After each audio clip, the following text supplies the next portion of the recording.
కషపిషలు లేకుండా నేను నా వాక్యాలను వెనక్కి తీసుకుంటున్నాను, ఇక పైన నేను దీనిపైన మాట్లాడను అని చాలా క్లియర్ గా పెద్ద మనిషి, వయసులో పెద్దవాడు, ప్రొఫెసర్ గా కూడా చేసి రిటైర్మెంట్ అయినవాడు ఒక వ్యక్తి ఒక పార్టీ పైన తన వాక్యాలు వెనక్కి తీసుకుంటున్నానని చెప్పిన మనిషి కొంతమంది చిల్లర బ్యాచ్గాలతోని ఏ విధంగా పెడతారు మీరు ప్రెస్ మీట్? అక్కడ మీరు ఏ విధంగా పెడతారు ప్రెస్ మీటు? తిరిగి ప్రాంతాల మధ్య విద్వేషం రెచ్చగొట్టడమేనా మీ పని? లేకపోతే ప్రాంతాల మధ్యలో చిచ్చు పెట్టి మీ వెనక ఎవరున్నారు, ఎవరితోని మాట్లాడిస్తున్నారు? ప్రొఫెసర్ నాగేశ్వర్, నేను నిన్ను నాగేశ్వరరావు గారు అనను, పవన్ కళ్యాణ్ గారిని నువ్వు ఏకవచనంతో ఎప్పుడైతే పిలిచినావో నువ్వు నీ మర్యాద కోల్పోయినావు. నువ్వు ఛానళ్ళకు పోయేటప్పుడు కూడా మీడియా మిత్రులందరూ నాకు తెలిసిన వాళ్ళు కాబట్టి వాళ్ళు కార్లు పెట్టాలి, నీకు టిఫిన్లు పెట్టాలి, దాని తర్వాత వాళ్ళ దగ్గర నుంచి కొంచెం సమ్ అమౌంట్ కూడా తీసుకొని నువ్వు మాట్లాడేటోనివి. నువ్వేం మేధావి పై? నువ్వెక్కడి మేధావి? నీ మేధావితనం ఎక్కడుండాలి? రైట్, ఇది కూడా మాట్లాడదాం. అంటే కేవలం ప్రాంతాల మధ్యలో రెచ్చగొట్టే విధానంతో వీళ్ళు నిన్న ప్రెస్ మీట్ పెట్టాను. ఇక నేను క్రాంతి దళం అనుకొని చెప్పి ఉదయిస్తున్న సూర్యుడు అనుకోని పృథ్వీ గారితోని ఈ మధ్యలో బాగా రెచ్చిపోతున్నాడు. ఎందుకంటే తెలిసిన మిత్రుడు, ఉస్మానియా యూనివర్సిటీ దగ్గర ఉంటాం కాబట్టి మనం ఎప్పుడు ఎవరిపైన మనం వ్యంగ్యంగా కానీ లేకపోతే అనుచిత వాక్యాలు కానీ లేకపోతే ఎప్పుడు మనం మాట్లాడలేదు. తెలిసిన వ్యక్తి కదా అనుకొని ఎప్పుడు మనం మాట్లాడలే. పృథ్వీ బ్రదర్, తెలంగాణ ఉద్యమంలో నా పైన 100 కేసులైనాయి. నేను మహబూబాబాద్ జైలు కావచ్చు, మహబూబ్ నగర్ జైళ్ళలో కావచ్చు 100 కేసులు.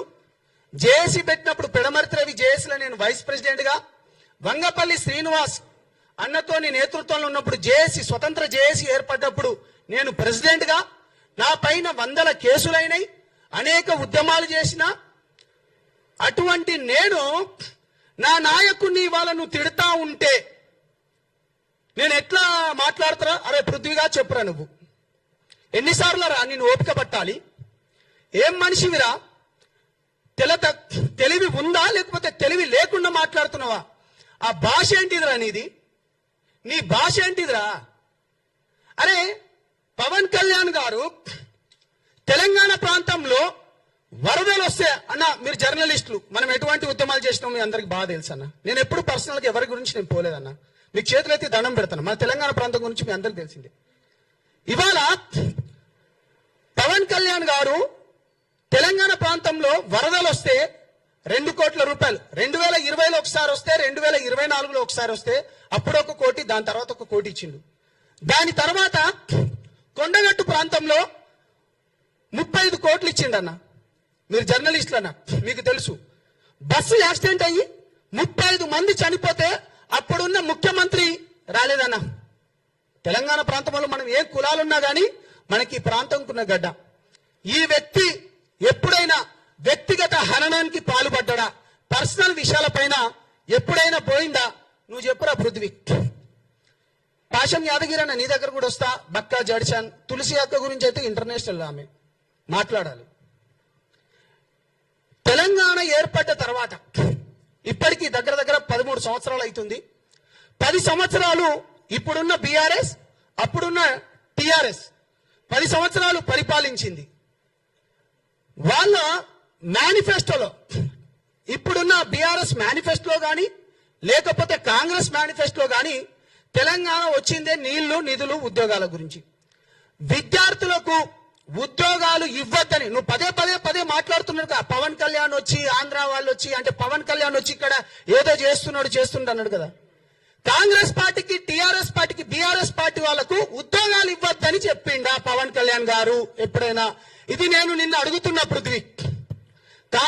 బీఆర్ఎస్ మేనిఫెస్టోలో విద్యార్థులకు లక్షల ఉద్యోగాలు ఇవ్వమన్నది మేనిఫెస్టోలో పెట్టుకున్నారు, కాంగ్రెస్ వాళ్ళు పెట్టుకున్నారు. వాళ్ళు పవన్ కళ్యాణ్ గారు ఎప్పుడైనా ఇయ్యొద్దన్నాడా లేకపోతే లోకేష్ ఏమైనా ఇయ్యొద్దన్నాడా? నువ్వు చెప్పాలి. రవీంద్ర భారతిలో నువ్వు ఏమనంటే విగ్రహం గురించి కొట్లాడుతున్నాం, బాజాప్తగా చెప్తున్నాం. నిన్నెవడు తీయొద్దన్నాడు? బాలసుబ్రహ్మణ్యం విగ్రహం గురించి మేము పెట్టమన్నామా? పోనీ పవన్ కళ్యాణ్ గారు ఏమైనా పెట్టమన్నారా? నువ్వు ఏమైనంటే విగ్రహాల గురించి ఏం రేవంత్ రెడ్డికి పవన్ కళ్యాణ్ గారు ఫోన్ చేసి నువ్వు బాలసుబ్రహ్మణ్యం విగ్రహం ఏమైనా పెట్టొద్దన్నాడా? నువ్వు దానిపైన మాట్లాడు. అరే పృథ్వీ, నేను ఎప్పుడు నీ గురించి ఎప్పుడు అమర్యాదగా మాట్లాడలే పృథ్వీ గారు. నా నాయకుని పైన మీరు ఈ విధంగా మాట్లాడతారా? మనం కొట్లాడతాం. తెలంగాణ రాష్ట్రం ఏర్పడ్డ తర్వాత నువ్వు పవన్ కళ్యాణ్ వల్లనే అంటున్నారు కదా మీరందరూ. మీరు నన్ను అడగండి అన్న క్వశ్చన్. నేరేళ్ల ఘటన జరిగింది. దళిత బిడ్డలను ఇసుక మాఫియా చేసి తీసుకుపోయి చంపివేసి అన్న వాళ్ళని ఎట్లా కొట్టింది తెలుసా? 3rd degree చేసిండ్రన్నా. ఇప్పటికి వాళ్ళు మొత్తుకుంటున్నారు. వాళ్ళ కింద వెళ్ళి 3rd డిగ్రీ చేసి అప్పుడున్న ఎస్ఐ ఎస్పీలు కొట్టిండన్నారు. ఏం దానిపైన ఏమో మాట్లాడలే. నేను మాట్లాడినా జనసేన నుంచి. నేను జనసేన జెండా ఎప్పుడైతే కప్పుకున్నానో నేను మాట్లాడినా. నేరేళ్ల ఘటన పైన నేను మాట్లాడినా. ఇవాళ పేదల భూములు, ఎస్సీ ఎస్టీ బీసీల భూములు ఆడ ఫార్మాసిటీ పేరుతోని, గత ప్రభుత్వం ఫార్మాసిటీ, ఇప్పుడున్న ఫ్యూచర్ సిటీ అని చెప్పి ఆ లంబాడి ఆ బీసీ బిడ్డలై, యాదవ గౌడ బిడ్డలై, లేకపోతే మాదిగా మాల బిడ్డలై భూములు లాక్కోపోతా అంటే ఏడపన్నవరా పృథ్వీ? మాట్లాడదాం. లగచర్ల విషయంలో బేడీలేసి ఆ భూములను కూడా రైతులను బేడీలేసి సంగారెడ్డి జైల్లోకి తీసుకపోతే మేం మాట్లాడినాం రాబాయ్. మేం కొట్లాడినాం. ప్రజా సమస్యల పైన పోరాడుతున్న వామనరావు కేసు మీ అందరికీ తెలిసే ఉంటది. ఒక లాయర్ని పట్టపగలు చంపివేసిండ్రు ప్రజా సమస్యల పైన మాట్లాడితే. భూపాలపల్లి దగ్గర ఇక్కడ గోదావరి సైడ్ అటు సైడ్ మాట్లాడినారా నువ్వు? నేను మాట్లాడినా చెప్తున్నాను కదా. ఖమ్మం మిర్చి రైతుల గురించి సరైన మద్దతు ఇవ్వలేదంటే జనసేన పార్టీలోకి వచ్చి మేం మాట్లాడినాం.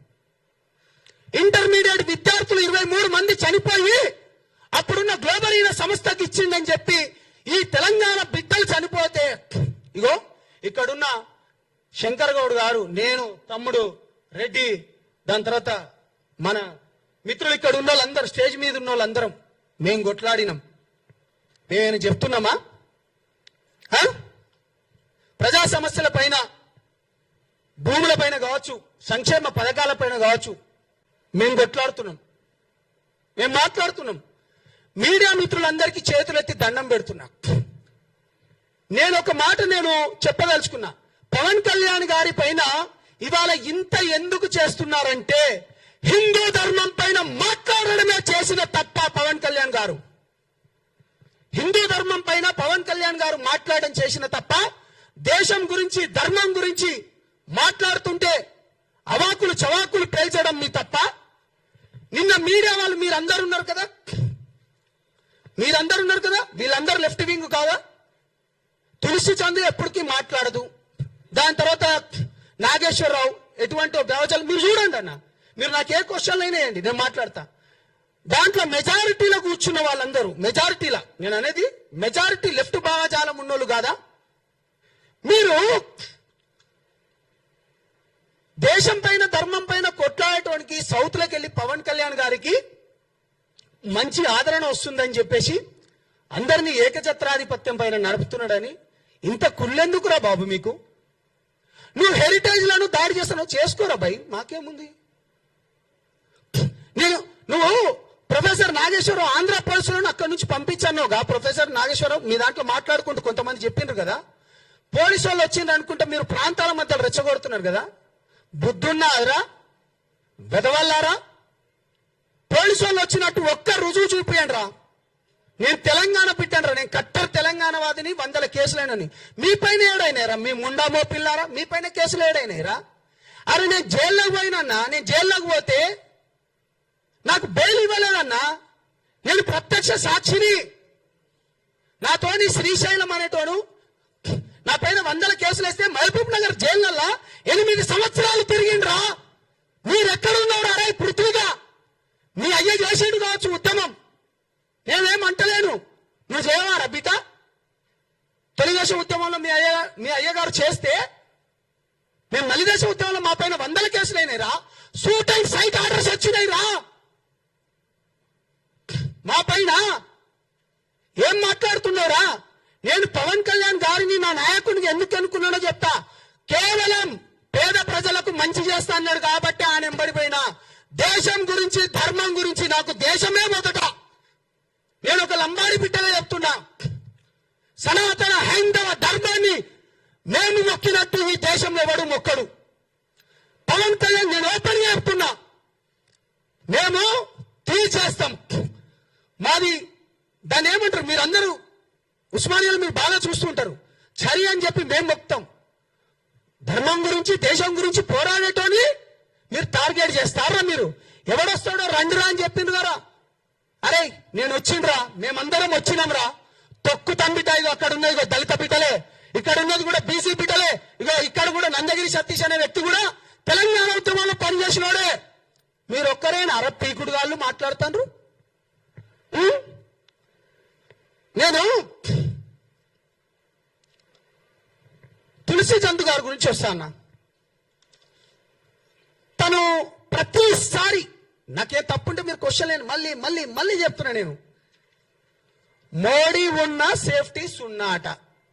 అరే అన్న, ఎర్రకోట దగ్గర